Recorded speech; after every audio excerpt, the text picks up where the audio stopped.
How's it going, gamers? Chongo here, and today I've got a gameplay commentary for you guys. The gameplay is of Call of Juarez Gunslinger on the PC, and today's commentary topic is going to be about Ubisoft and basically what they've been announcing at E3. So first off, I'm going to go through and say what I liked about their conference, and then say what I didn't like about it. Now, the first thing I liked about it is there was definitely a lot of games there, and a lot of new games. It wasn't just talking about stuff already out, like they didn't spend too long on Assassin's Creed, they moved on to the new stuff. So some of the new stuff obviously was Trials Fusion is a next-gen game coming out next year, as well as Trials Frontier, which is going to be on mobile devices. So I think that's pretty cool, and it showed you could do tricks now instead of just doing flips and stuff. So I think that's going to be really fun, and that's probably going to be a big seller. It seems like a big part of Ubisoft's press conference was the fact that they were able to push next-gen consoles to allow them to have massive open-world games. So for example, there's this game called The Crew that they announced, which I'm not really a big fan of racing games or car games or stuff like that, but this even interests me even though I'm not interested in car games.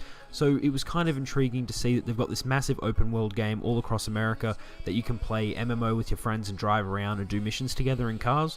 So it sounded really good. It's coming for PlayStation 4, Xbox One and PC. So if you're into racing games or anything like that, I'll have a link in the description to that trailer. You would probably definitely like that game. I think it's coming out next year though. So I'm surprised that they're doing as much open world, and if this is what the new games are going to look like, I'm very interested to see what kind of open world games are going to continue to come out if someone's able to make, you know, a massive open world racing game. What could be, you know, the next thing. Now, Ubisoft saved their best game announcement to last, and it's definitely one of my favorite things to look forward to, and it's a game called The Division, and it's an online open world RPG, and at the moment it's only announced for PlayStation 4 and Xbox One, which is kind of sad because every single time I read an article about this or look at anything, all the comments are just like PC ? So I hope it does come to PC. If not, that would probably be a genuine reason to get a next-gen console. But it seems like people are saying it's like DayZ, the way you have to focus on survival, and you know, you can work in little groups if you want, and it just seemed like a really awesome idea, because it's a post-apocalyptic world where basically everything's gone to shit, so you need to try and find supplies and do all that kind of stuff.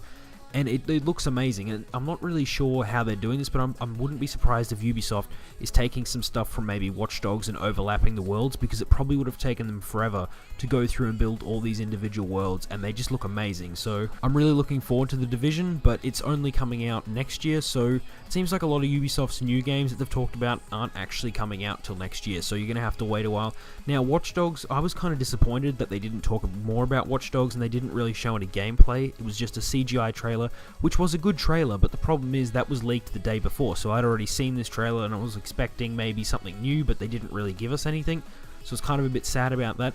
But they did announce another game, or showed some gameplay, The Mighty Quest for Epic Loot, which I kind of missed this. I knew there was a trailer after I checked it out, but it just sounded like a really interesting concept to have a base that you have to defend from people coming in and stealing your loot, and then you can go and attack other people's bases and try and steal their loot. It sounded like a really cool concept for a game, and at the moment you can go to their website and you can pay, I think it's about $10, and you can get instant access to the closed beta. So overall, I'm very impressed with Ubisoft's conference. I'm surprised they came out with as many open world games as they did. I was really kind of interesting to see what they're going to do with next gen, and hopefully the future of these next generation consoles as well as PC is to release these massive games, some huge open world, so that it just becomes a norm. Anyway, this sort of brings me to the end of my video talking about Ubisoft's press conference at E3. I hope you enjoyed it. If you did, give it a like, and if you've got any comments about what was your favorite game from Ubisoft's press conference or anything like that, put it down below, and if you want to join the Gamerhood, just subscribe. Anyway, I'll see you guys next time.